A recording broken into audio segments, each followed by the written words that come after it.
Okay, so what we've learned today, although it's been a long time coming, is that Tomb Raider and Deus Ex are now, as intellectual property, under the control of Eidos Montreal and Crystal Dynamics. Is that right? It's all very complicated. Like, Eidos got bought by Square Enix, of course. Yeah. Eidos owned Crystal Dynamics. Then there was Eidos Montreal as well, who made the Deus Ex games and also helped on the Tomb Raider games.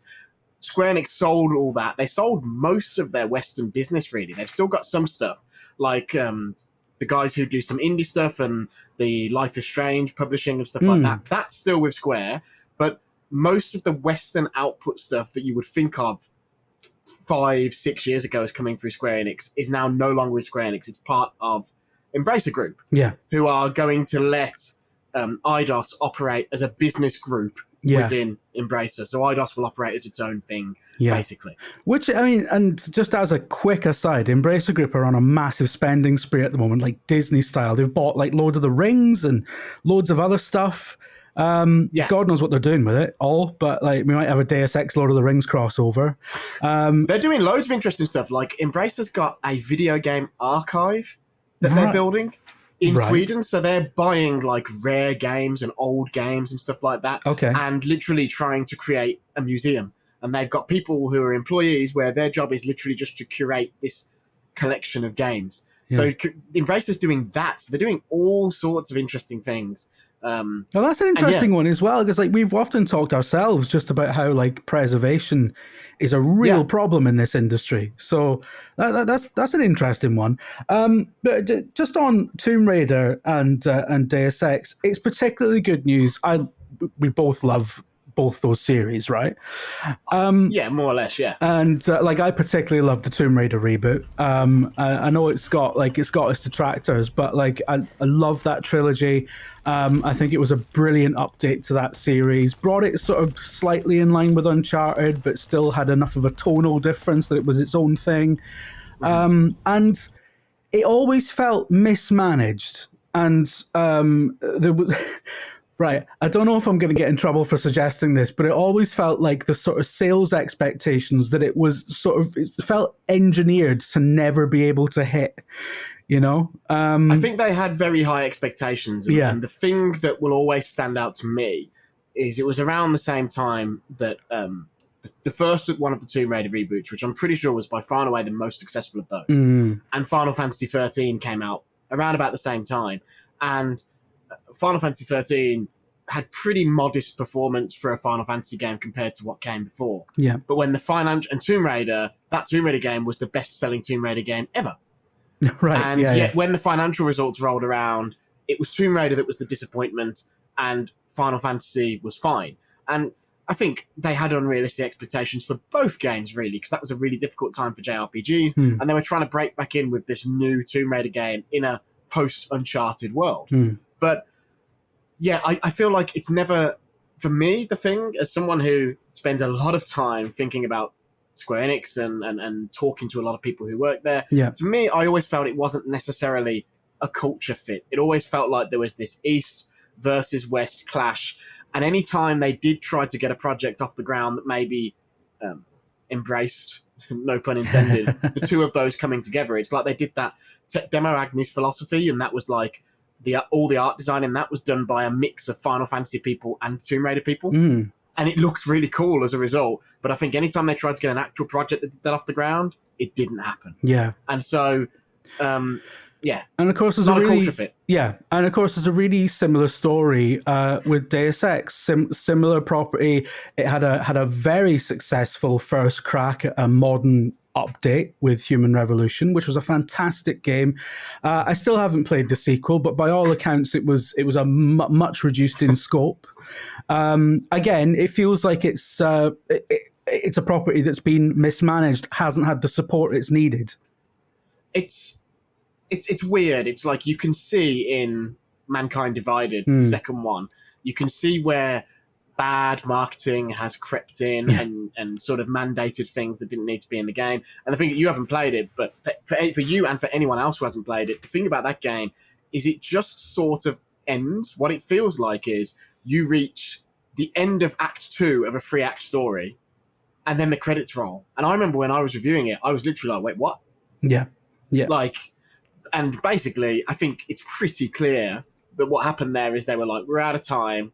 We've got it up to this point. We're going to ship it. Yeah. And there's all sorts of like dangling threads left and stuff like that. And, you know, the guy who plays the voice actor of the main character in those games, who's been a big cheerleader of those games, he hasn't said outright, but he sort of hinted that there was a lot more stuff that he did and a lot more scripts he saw that he never got to do. Yeah. And it's sort of, it's an example of, I don't know, it's Square Enix wanted to be this international company, and in particular, Yoichi Wada, the previous CEO of the company, the guy who sort of brought it back from the brink when the Final Fantasy movie bombed and they were struggling on many levels. The guy who brought it back from the brink at that stage, the guy who got the merger with Enix over the line to create Square Enix, and then the guy who bought Eidos and bought IO Interactive and all that sort of stuff, he's now gone. He's left the company, but he had a vision of a really international company.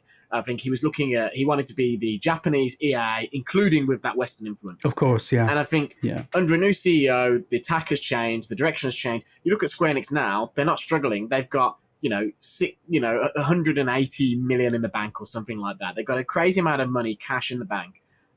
So why streamline? Well, the answer is they're making loads of games. They've got like 15 Japanese games out over the next 9 months. They've got a crazy number of games out, but I just think they looked at it and went, these aren't a fit for us anymore. And they sold this. A lot of people pointed out it was a very cheap price. It was sort of a fire sale. And don't forget, they didn't just get Deus Ex and Tomb Raider. They got Thief as well. They got Legacy of Kain. And probably most of the other Eidos IP. We don't quite know, but they probably own Gex, for instance. and things like that. Like if you went back through Eidos' back catalogue, I think anything that was an Eidos game has probably transferred over. I think that the question is, they seem to be, Embracer seem to be giving Eidos a bit more autonomy over what they do. That can only be a good thing for those two properties, right? Surely that is better for Tomb Raider in the long run. Well, I think one thing that definitely happened, right, is there was a decision at some point to do the Marvel games. Now, Avengers, I never felt was very good. That was one of those few games where even at the earliest preview, the other one I can think of is Anthem. I played it, and I could see that it was really expensive and really lavish, but something was not right. There was like a gut check. I was like, never quite Guardians comes together. Is great, though. Guardians is fantastic. Really, and actually, I think one of the big tragedies of Guardians is a fantastic, particularly it's a fantastic Eidos game as well. It's like a really good, it perfectly slots in alongside Tomb Raider as that kind of like premium kind of narrative experience. It's a bit of an adventure. You go loads of places. It's a great game. But it suffered from its association with the Avengers game. I think a lot of people wrote it off. Did, yeah. And I think, that's the thing, though. They made a decision to make those Marvel games to sort of pump the brakes on Deus Ex, on Tomb Raider. And And we're now in a situation where I think it'll be interesting because who knows, right? Blame is always hard to assign. And in a big corporation, there's a lot of decision makers at a lot of different levels. And who's to say what the problems were in the West, what the problems were in Japan, all that sort of stuff. But I think what'll be interesting, at least, is a lot of the same high-level decision makers at Eidos are still there. So, like the big boss there now will be Phil Rogers, who was the president of Square Enix Europe for a long time. So he's moved out over to there. And I think a lot of the other structure has gone over as well, and he'll be running the Eidos unit within Embracer. So we'll sort of get an idea of potentially of where the problem was, and if the problem still exists. But I think it's heartening, at least, that straight out of the gate, when they announced this stuff, they were like, we're going to make there is a Tomb Raider game being made, and we're ramping up to start making a Deus Ex game. Which is brilliant. It's just music to everyone's ears, isn't it, really? Because it felt like those things might have been, frankly, dead.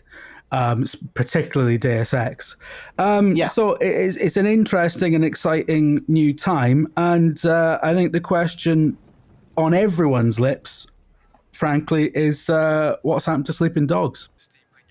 Well, where is it? So that was never, I don't think, an Eidos game. So that probably is still with Square Enix. But alongside like Life is Strange, I'm pretty sure that was like a Square Enix London published joint sort of thing. And you got the Sleeping Dogs paraphernalia behind you, right? So you are all in on that. And it's a great invested. Game. Like I need to know who. Like nobody knows. I'd love to have Sleeping Dogs 2 and Stranglehold 2. Those are the Those are the two. And don't forget, obviously, Crystal Dynamics are a huge part of the new Perfect Dark as well. So that's the other thing that hasn't changed in this deal is they've got over 100 staff. Matt Booty, the head of Xbox Game Studios, recently said Crystal Dynamics people who are working on Perfect Dark, and that might slow down progress on a Tomb Raider maybe, but that feels like a pretty good fit. I wouldn't want Joe Dark to play like Lara plays, but there's definitely some shared DNA there. I think there's definitely that kind of, like we were saying with Guardians and everything else, like there is a certain strand of high quality adventure game, and it's like it's not an Assassin's Creed, it's not that level of kind of ultra expensive open world or anything like that, but it's like a premium linear AAA experience, and what these guys absolutely specialize in. And I think Embracer is a company that sees that a little bit more. Square Enix does believe in premium AAA single-player experiences. I mean, they've pumped loads of money into Forspoken and Final Fantasy 16 games that are just single-player. But I think the problem was, by the time Square came to the realization that was the case, it was almost too late for Eidos within Square. Avengers had happened and all that sort of stuff, and there you go.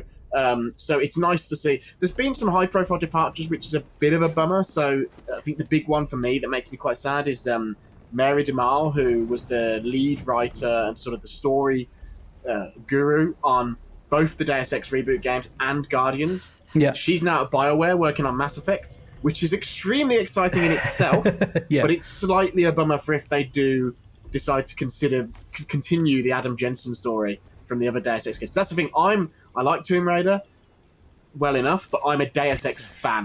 I'm super... One of the biggest bummers about Cyberpunk not setting the world on fire is I was convinced that what was going to happen was Cyberpunk was going to come out and set the world on fire, and everyone else who had a redundant Cyberpunk IP was going to greenlight it. So you get Deus Ex back, you get Perfect Dark back. I mean, that one happened anyway. And that didn't happen with Cyberpunk, but we've got both those back anyway, so I'm happy. I think it's going to be good, basically. I think it'll be good for both... I think it's good for both parties. That's the thing. I think a lot of people in this, when they saw this news, were like, what is Square Enix doing? 300 million? That's such a bargain. But sometimes you've got to just say, you know what? We're getting out of this. And we're getting out quickly. Sometimes you just want to cut yourself off. Like sometimes there's a bit of a sunk cost fallacy that you want to get out of, right? And maybe they felt like, we just don't know what to do with this. And it's actually more valuable to us to just have it off the books once and for all. Credit where it's due to Square Enix. I think it has to be said in this, because unless a different publisher would have just closed all these studios and made all these people redundant. Square Enix, twice, they let IO Interactive go. You know, they let them go independent. So that's a big one. And then they let Crystal Dynamics and Eidos Montreal and Square Enix Montreal, they let them go too. And if it was EA, they probably just would have shut. I was going to say, so that, you know, you would tell they wanted to be like the Japanese EA. Well, that is one crucial difference. They're not like, they're not a graveyard for studios that people used to like. Exactly. Rest in peace, Command and Conquer. Like and subscribe and all that. I mean, if you want, I'm not your mum. And check out the weekly VG247 Best Games Ever podcast if you quite like listening to people mugging off their boss. I should probably stop doing that, actually.